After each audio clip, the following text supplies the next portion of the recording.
Hello students, good morning, a very good morning. तो welcome to Shri Karni Academy एजुटेक। बच्चों, आपका करणी एकेडमी एजुटेक में बहुत बहुत स्वागत है। जैसा कि आप लोग जानते हैं, हम इतने टाइम से रूबरू हो रहे हैं, इतने टाइम से हम लोग लाइव क्लासेस में मिल रहे हैं। तो मैं दर्शन अरोड़ा, आपका मैथमेटिक्स एजुकेटर, आपका बहुत बहुत स्वागत करता हूं एक बार और। तो बच्चों, आज हम क्लास 12th की मैथ्स, उसका जो लेक्चर नंबर है 4 मैट्रिक्स का, वो पढ़ने वाले हैं। आव्यूह जो है अपने पास में, उस आव्यूह का लेक्चर नंबर 4 पढ़ने वाले हैं। और ये लेक्चर नंबर 4 थोड़ा सा क्या होने वाला, खास होने वाला है। इसमें कुछ खास प्रॉपर्टीज आने वाली है। उन खास प्रॉपर्टीज का यूज करके आपको मैट्रिक्स के अंदर क्या चीजें हो रही है, क्या चीजें नहीं हो रही है, वो अपने को निकालनी है। कैसे निकालेंगे, कैसे नहीं निकालेंगे, हमें वो सब भी ध्यान रखना बहुत जरूरी है। तो बच्चों, जल्दी से जुड़ जाइए ताकि क्लास को स्टार्ट किया जा सके। A very very good morning बच्चों, जल्दी से जुड़ जाइए और ये लिंक शेयर करते रहिए अपने दोस्तों में। दोस्तों को बताइए कि सर मैथ्स की क्लास हो रही है और आव्यूह का लेक्चर नंबर 4 होने वाला है। बच्चों, जल्दी से इस लिंक को शेयर कर दीजिए अपने दोस्तों के साथ, अपने गांव में जो रहते हैं उनके साथ, दूर दराज में जो रहते हैं सबके साथ में, ताकि ज्यादा से ज्यादा बच्चे जुड़ पाएं इस मैथ्स की क्लास में। बच्चों, आप जैसा कि जानते हैं, मैंने कहा है आपको कि सारा का सारा अपने को पढ़ना है और बहुत ढंग से पढ़ना है। तो उसके लिए आपको भी थोड़ा सहयोग करना पड़ेगा। बस हम क्लास स्टार्ट करने ही वाले हैं बच्चों, 2 मिनट, और पिछला लेक्चर थोड़ा सा रिवाइज करेंगे, क्या था क्या नहीं था।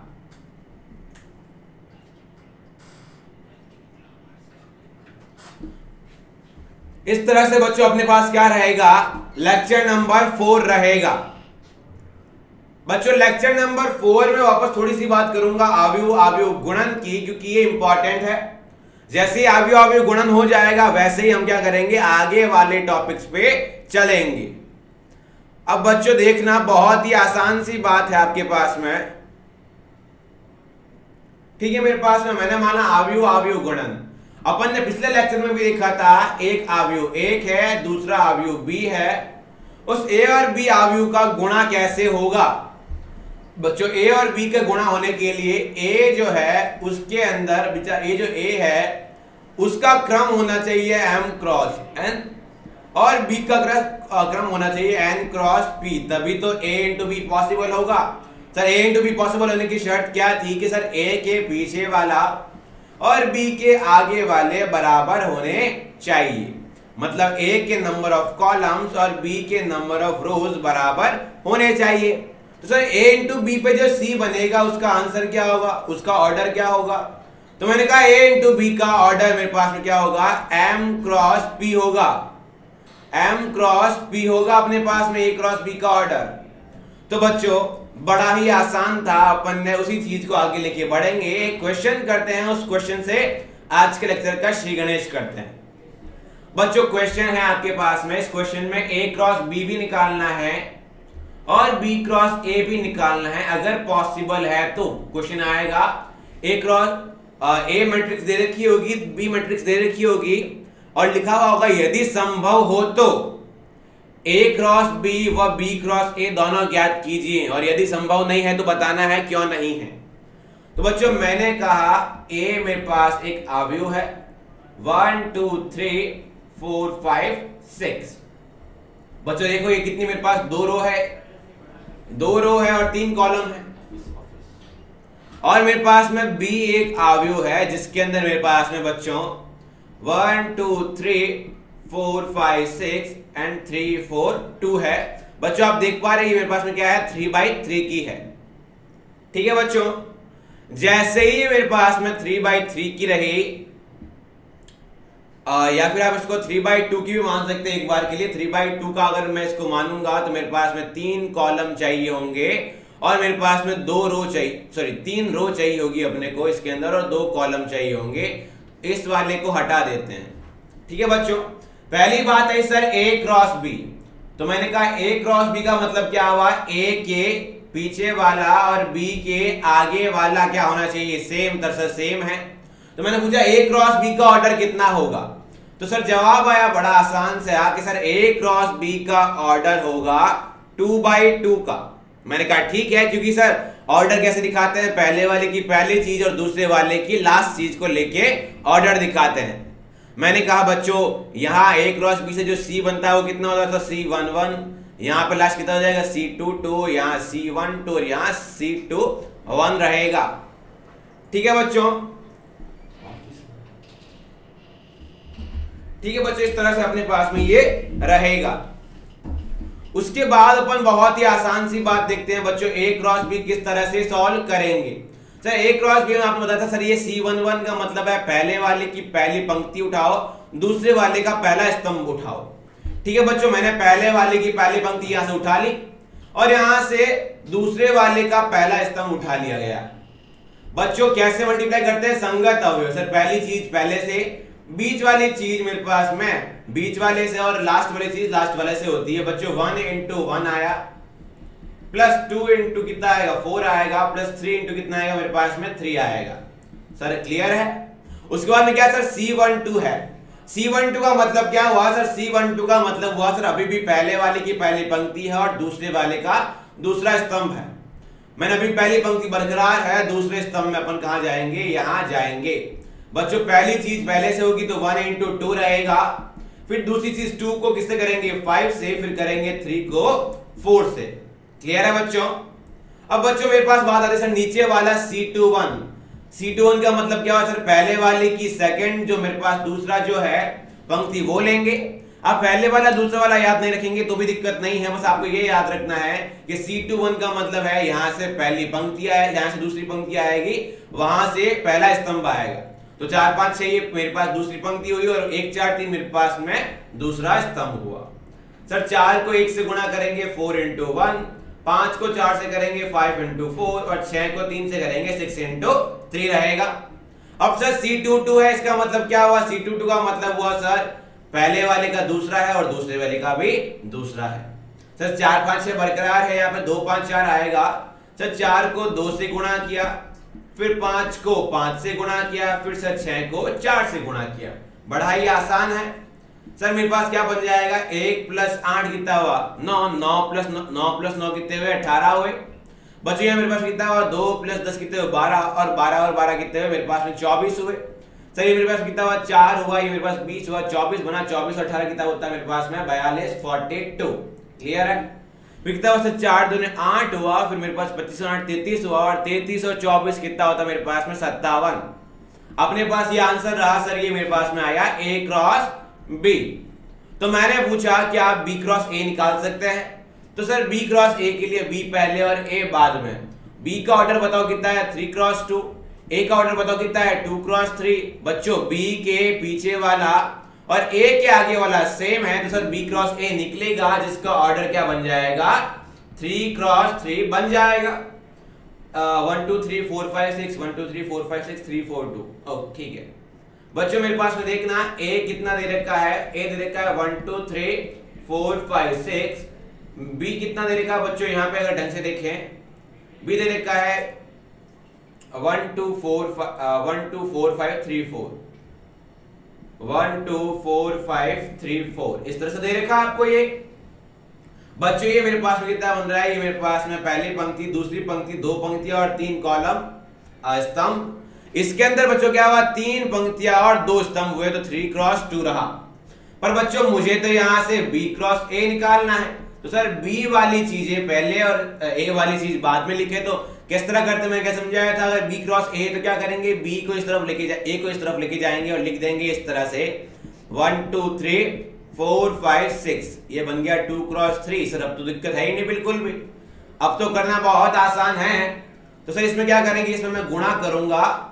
सर कैसे गुणा होगा, सर यहाँ पे आप ढंग से देखेंगे, सर ये 3/3 की मैट्रिक्स बनेगी, यहाँ से भी 3 लेंगे, यहाँ से भी 3 लेंगे। 3/3 की हुई तो क्या बना हमारे पास बच्चों C11 C12 C13 C21 C22 C23 और C31 C32 और C33 इस तरह से बनेगा। बच्चों C11 का मतलब सर यहाँ पे बस इतना से याद रखना है, यहाँ से पहली पंक्ति उठेगी, यहाँ से पहला स्तंभ उठेगा। C12 का मतलब क्या हुआ, यहाँ से मेरे पास पहली पंक्ति और यहाँ से दूसरा स्तंभ उठेगा। बच्चों पहली पंक्ति को यहां से पहली पंक्ति को यहां के पहले स्तंभ से करना है मल्टीप्लाई, यही आपको ध्यान रखना है बच्चों। तो 1 बच्चों पहली चीज पहले से होगी, दूसरी चीज दूसरे से होगी। बच्चों 1 को 1 से करेंगे प्लस 2 को 4 से करेंगे। अब सर C12 का मतलब क्या सर, यहाँ पे अभी भी पहली पंक्ति बरकरार है, यहाँ दूसरा स्तंभ लाया जाए। दूसरे स्तंभ में सर पहले के मल्टीप्लाई किस तरह से होगा, 1 into 2 प्लस 2 into 5। बहुत बढ़िया। C13 का मतलब क्या हुआ सर, C13 का मतलब हुआ सर पहली पंक्ति बरकरार है, तीसरा स्तंभ लिया जाए। तीसरा स्तंभ कितना है, 3 और 6 है, तो 1 को 3 से गुणा किया 1 क्रॉस 3, 2 को 6 से गुणा किया 2 क्रॉस 6। क्लियर है बच्चों। अब सर इसके बाद में C21 निकलना है, तो सर इसके C21 का मतलब क्या हुआ, यहां से दूसरी पंक्ति लाई जाए। तो अब दूसरी पंक्ति आई अपने पास, तो सर 4 5 है, 4 को 1 से करेंगे और सर 5 को 4 से करेंगे। मैंने कहा बहुत बढ़िया। फिर सर 4 को 2 से करेंगे, आप देख रहे हैं C22 में, फिर सर 5 को 5 से करेंगे। इस तरह से आपको प्रैक्टिस बनानी है जैसे मैं कर रहा हूं। सर C23 है, मतलब सर अभी भी दूसरी पंक्ति बरकरार और तीसरा कॉलम ये रहा। तो सर 4 को 3 से करेंगे और 5 को 6 से करेंगे। बहुत बढ़िया। अब सर मेरे पास C31 है, इसका मतलब क्या हुआ सर, यहां से क्या आ गई, तीसरी पंक्ति। मैंने कहा तीसरी पंक्ति पर चलो, तीसरी पंक्ति और पहला स्तंभ, 3 को 1 से करेंगे, 4 को 4 से करेंगे। ठीक है बच्चों। और इसके बाद मेरे ख्याल से आप समझ गए C32 का मतलब क्या हुआ, इसको सेकंड वाले से करेंगे तो कितना आया, 3 into 2 प्लस 4 into 5, फिर 3 into 3 plus 4 into 6। I hope सब लोग मल्टीप्लाई करके ऐड करना जानते हैं, और 3B क्रॉस A जो आ रहा है वो 3 क्रॉस 3 में आ रहा है, अलग आंसर आ रहा है। क्लियर है बच्चों। इस तरह से आपका A क्रॉस B भी हो गया और B क्रॉस A भी हो गया। यदि किसी को डाउट है तो जल्दी से डाउट लिख दीजिए, वरना क्लियर लिखते रहिए बच्चों। CLR या क्लियर कुछ भी लिखते रहिए बच्चों, ताकि मुझे समझ में आए और हम आगे बढ़ पाए। क्लियर है बच्चों आपको मेरी बात? यदि आपको क्लियर है तो प्लीज आप CLR या क्लियर कुछ भी लिखते रहिए। उसके बाद हम आगे बढ़ने वाले हैं इस चैप्टर के आगे। कुछ और टॉपिक्स है, कुछ मल्टीप्लिकेशन के रूल्स है, उनको देखने वाले हैं, कैसे मल्टीप्लिकेशन पे ऑपरेशन लगते हैं, वो सब अपने को देखने हैं। ठीक है बच्चों। अब अपन आते हैं अपने आगे वाले टॉपिक पे, सर मैट्रिक्स या अवयव के गुणन के गुणधर्म। गुणन के गुणधर्म सर कैसे होते हैं, प्रॉपर्टीज कैसे निकाली जाती है, वो सब देखनी है। तो बच्चों कितना देखो, कितना इंपॉर्टेंट बनेगा, कितना इंटरेस्टिंग है कि सर अवयव तो संख्या नहीं है, अवयव के अंदर माना संख्या है, और सर दूसरी भी अवयव, ये भी कोई संख्या नहीं है, पर इसके अंदर भी संख्या है। और सर दो चीजें जो कि संख्या नहीं है पर उसके अंदर संख्या है, और उसके अंदर भी कुछ कुछ चीजें ऐसे होती है, जुड़ी हुई होती है। मैंने कहा हाँ होता है ऐसा। अब सर सिंपल सी बात आई कि अवयव की पहली चीज क्रम विनिमयता। क्रम विनिमयता का मतलब है क्रम के बारे में सोचना है।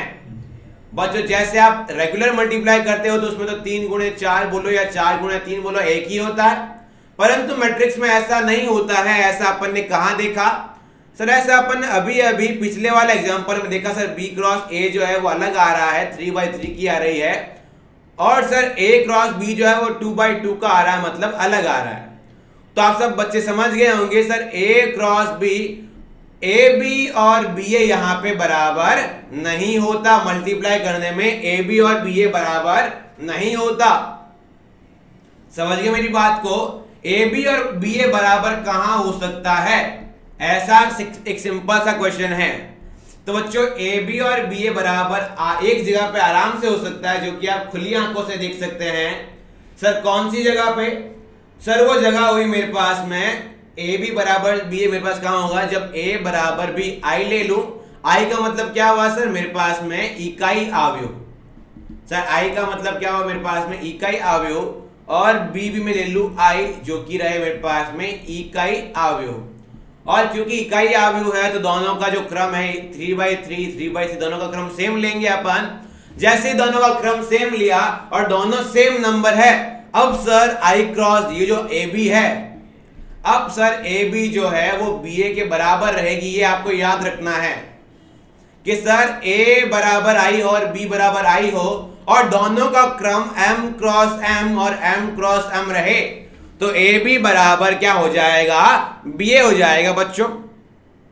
इस तरह से आपका मैट्रिक्स का पहला गुणधर्म बहुत ही आसान रहा सर। क्या होता है क्रम विनिमयता। क्रम विनिमयता में क्या होता है सर, ए और बी मेरे पास दो अवयव है, इसके अंदर जो एलिमेंट है, जो अवयव है वो ए आई जे है, जिनको m क्रॉस n जिनकी क्या है क्रम है। b जो है वो मेरे पास बी आई जे है, जिनका क्रम n क्रॉस p है। सर यहाँ पे n, यहाँ पे n सेम है, मतलब a मल्टीप्लाई तो हो गया। अब सर मल्टीप्लाई होके देखो ए बी बराबर बी ए नहीं होगा, जिसका एग्जाम्पल पीछे देख चुके हैं। परंतु सर ए बी बराबर बी होगा, ये मेरे पास में कब होगा, जब ए बी इकाई अवयव हो और बी भी इकाई अवयव हो।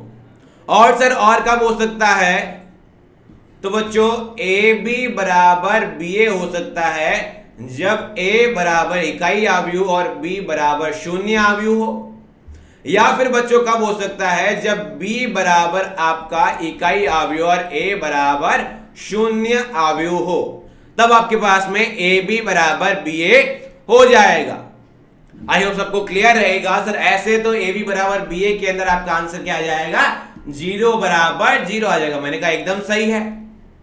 तो मेरे पास पहला गुणधर्म क्लियर हुआ सर। क्रम विनिमयता में ए बी बराबर बी ए नहीं होता है, परंतु यदि ए बराबर बी आई और बी बराबर बी आई है और दोनों का ऑर्डर सेम है, क्रम समान है, तो मेरे पास में श्योरली ए बी बराबर बी ए रहेगा ही रहेगा।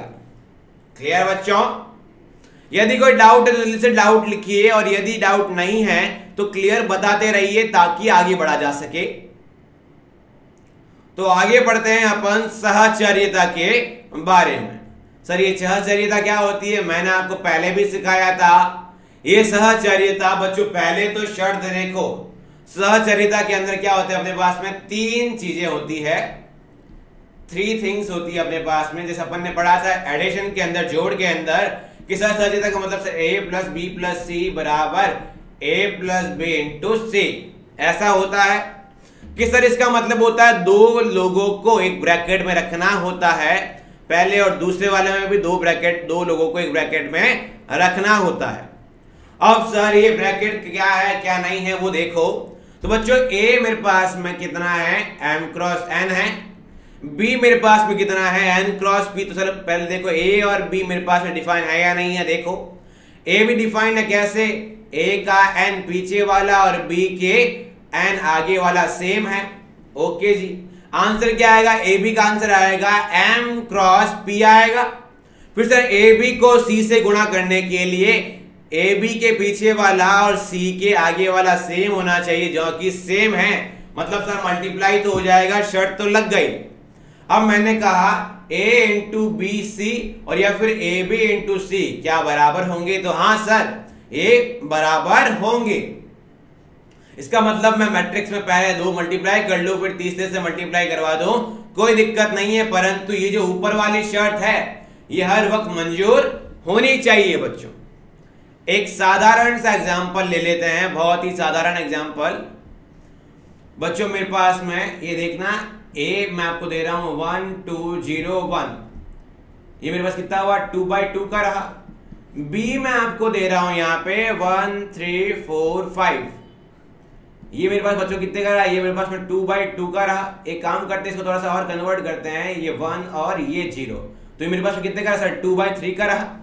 फिर मैं c लेके आता हूं, c मेरे पास में 1 0 1 2 3 4 ऐसा आया। मेरे पास ये कितने का आया 3/2 का आया। पहले देखते थे सर शर्तें मंजूर हो रही है या नहीं हो रही है। सर शर्त a इंटू बी सी था और a b इंटू सी था, तो सर शर्त मंजूर हो रही है या नहीं हो रही है, देखते हैं। तो सर पहले तो BC के गुणे की बात कर लेते हैं। BC के गुणे में B के पीछे वाला और C के आगे वाला सेम है, सर सेम है। और सर देखिए BC को गुणा करेंगे तो आंसर क्या आया 2 क्रॉस 2 आया। मैंने कहा सही है।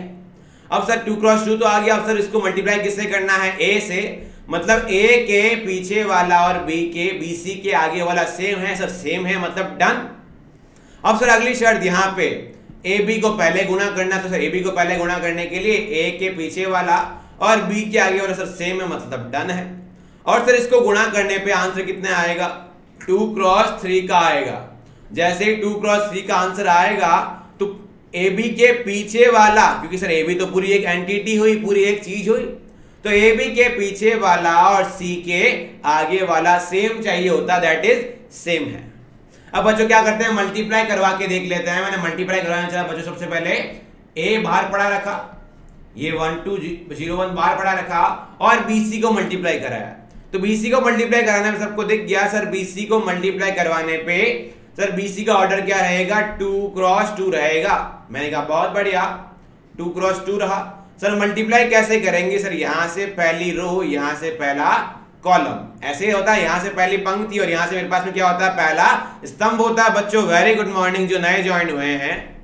सर यहां से ये 1 इस 1 से मल्टीप्लाई हुआ, सर ये 3 इस 0 से हुआ तो प्लस लगा के किया, और सर ये 1 इंटू 1 से हुआ, बन गया सर। अब सर मेरे पास अभी भी पहली पंक्ति और यहां से क्या आएगा, दूसरा स्तंभ आएगा, तो 1 जो है वो 2 से मल्टीप्लाई करेंगे, फिर से 3 जो है वो 3 से और 1 जो है वो 4 से। इस तरह से मेरे पास मल्टीप्लिकेशन रहेगा। अब बच्चों सर पहली पंक्ति तो हो चुकी, सर यहां से दूसरी पंक्ति उठाएं, 4 को 1 से करेंगे 4 इंटू 1, 5 को 0 से करेंगे 5 इंटू 0 और 0 को 1 से करने पे 1 0 आया। फिर सर अभी भी अब इसका दूसरा स्तंभ बाकी है, तो 4 को 2 से कर दिया, फिर सर 5 को 3 से कर दिया और सर 0 को 4 से कर दिया गया। अब बच्चों मेरे पास में ये कितना आ रहा है, इसको देख लेते हैं, 1 2 0 1 ये रहा, और यहां से मेरे पास कितना सर 1 है, ये मेरे पास में 0 है, ये मेरे पास में 1 है, तो ये कितना आया 2 आया। फिर से 3 और 9 सॉरी 2 और 9 कितना हुआ 11, 11 और 4 कितना हुआ 15, ये 15 लिखा। ये मेरे पास में 4 आ गया, यहाँ पर मेरे पास ये कितना है 8 और 15 23 या 23 बन गया। ओके जी सर। अब सर देखो इसका ऑर्डर 2/2 है, इसका ऑर्डर भी 2/2 है। मल्टीप्लाई करने पे जो इसके पीछे वाला और इसके आगे वाला वो शर्त तो समान है। अब सर इसका जो आंसर आएगा वो पहले वाले का और लास्ट वाले से आएगा। कितना आएगा आंसर सर 2/2 आएगा, क्योंकि सर पहले वाले की पहले चीज 2 है और दूसरे वाले की लास्ट चीज 2 है। बहुत बढ़िया। अब सर कैसे मल्टीप्लाई करते हैं, सर यहां से पहली पंक्ति उठाते हैं, यहां से पहला स्तंभ उठाते हैं, 1 को 2 से करेंगे तो 2 आएगा, 1 इंटू 2 लिखा, फिर 2 को 4 से करेंगे, फिर अभी पहली पंक्ति कायम है और दूसरा स्तंभ आएगा, तो 1 इंटू 15 प्लस 2 इंटू 23। सर अभी भी अब दूसरी पंक्ति आएगी और पहला स्तंभ तो 0 इंटू 2 प्लस 1 इंटू 4। अब सर क्या आएगा 0 इंटू 15 प्लस 1 इंटू 23। क्लियर है बच्चों। इस तरह से मल्टीप्लाई करने में मेरे पास कितना है बच्चों, यहाँ पे कितना है 10 आया, यहाँ मेरे पास में कितना है अपने पास में 61 आया, यहाँ मेरे पास कितना है बच्चों 4 आया, यहाँ मेरे पास कितना है बच्चों ये 23 आया। इस तरह से रहेगा, ये आया a इंटू बी सी आया।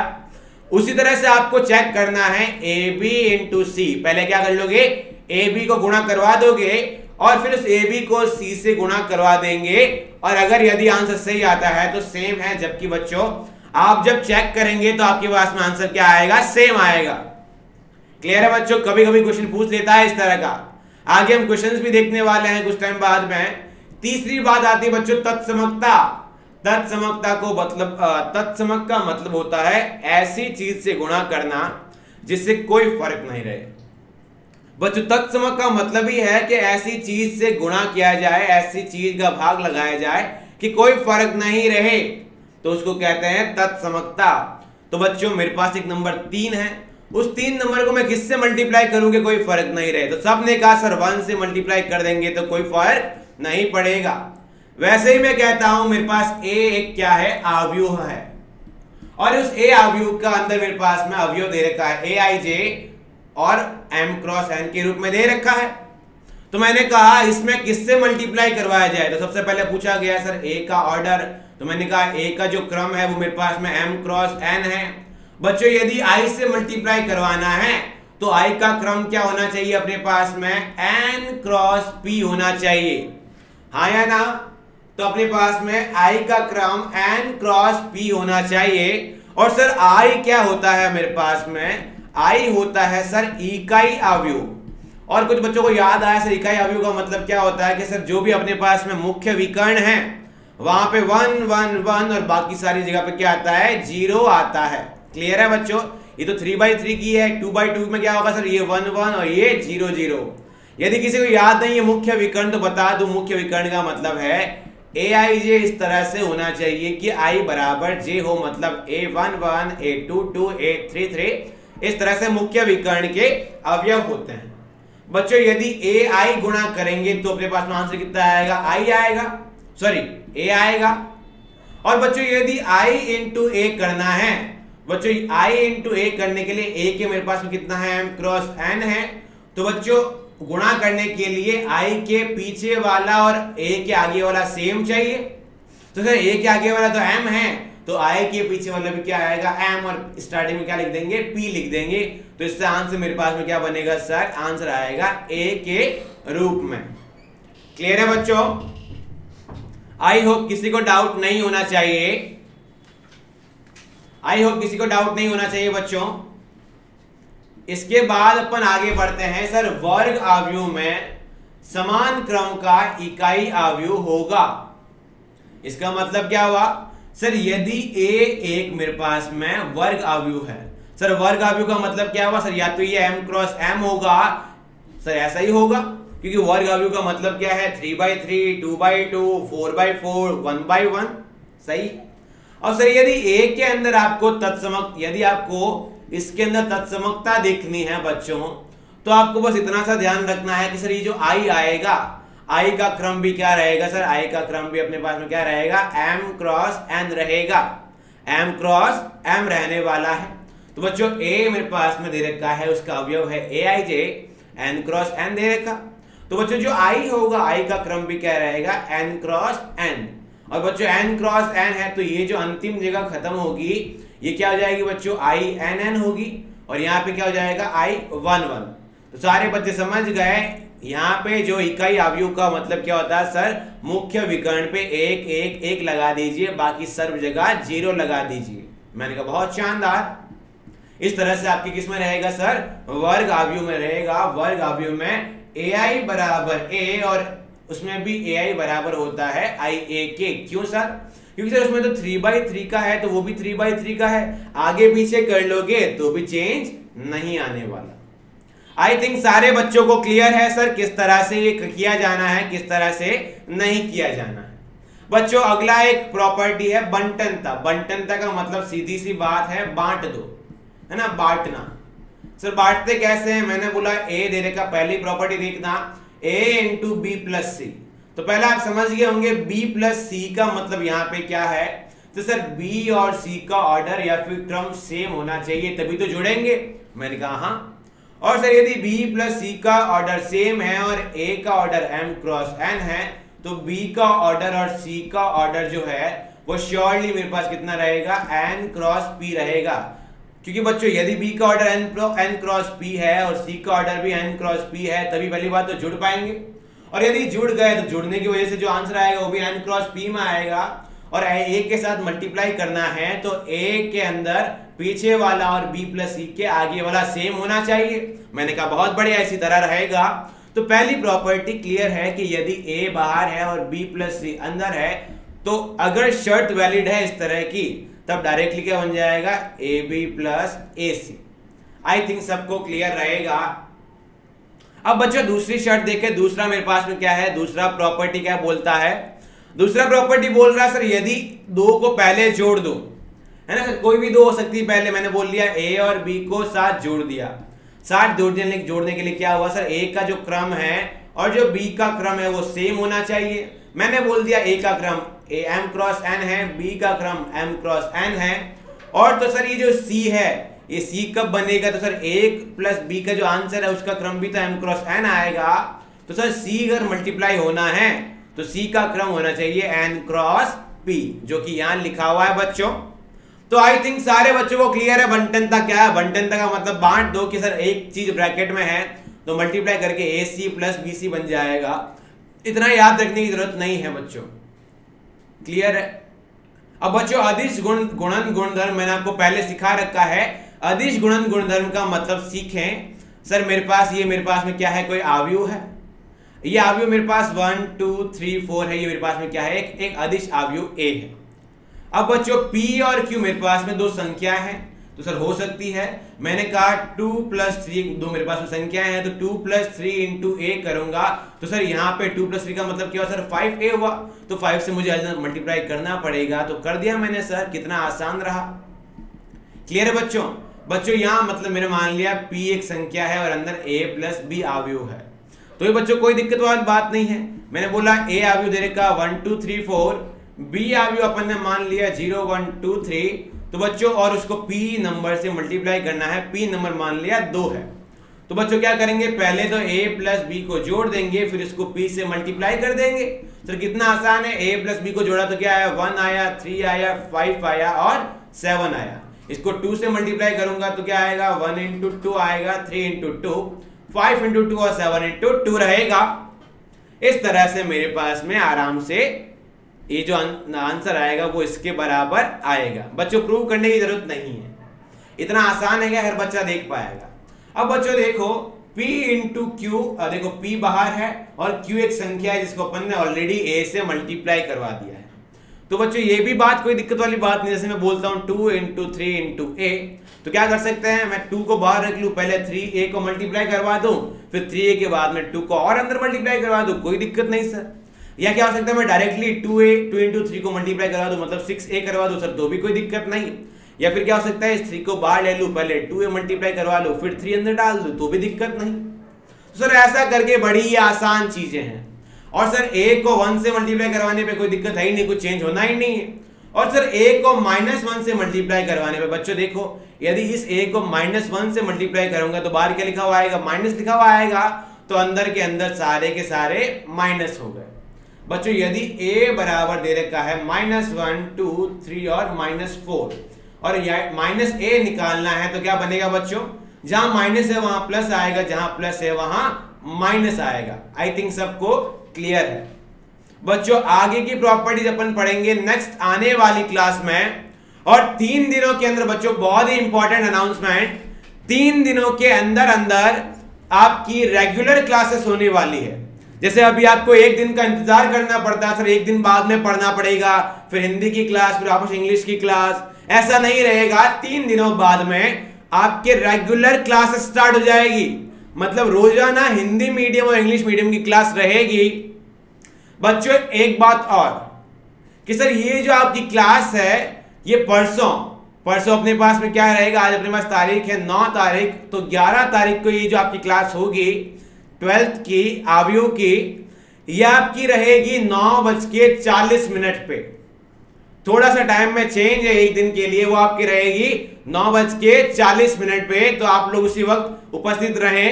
तो थैंक यू सो मच बच्चों ज्वाइन करने के लिए, और इस वीडियो को लाइक करना ना भूले, शेयर करना ना भूले, और अपने दोस्तों और रिश्तेदारों को ये लिंक जरूर शेयर करें।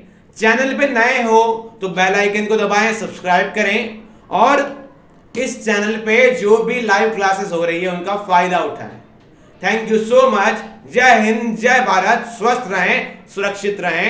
अगली क्लास में मुलाकात होगी आपसे।